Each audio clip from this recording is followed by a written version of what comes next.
How to turn off or on configure complexity of shoppers passwords on Bigcommerce easy and quick. Hello guys, in today's video I'm gonna show you how to enable it or disable it.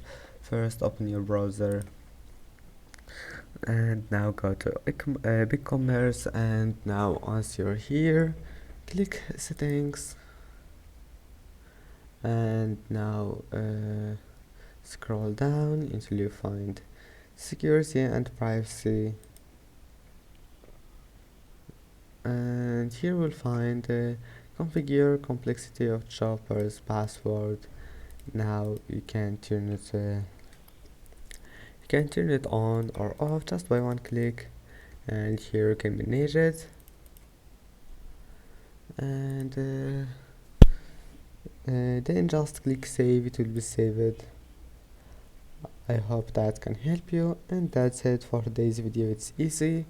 Don't forget to like and don't forget to subscribe, and thank you for watching this video until the end, and see you in the next video.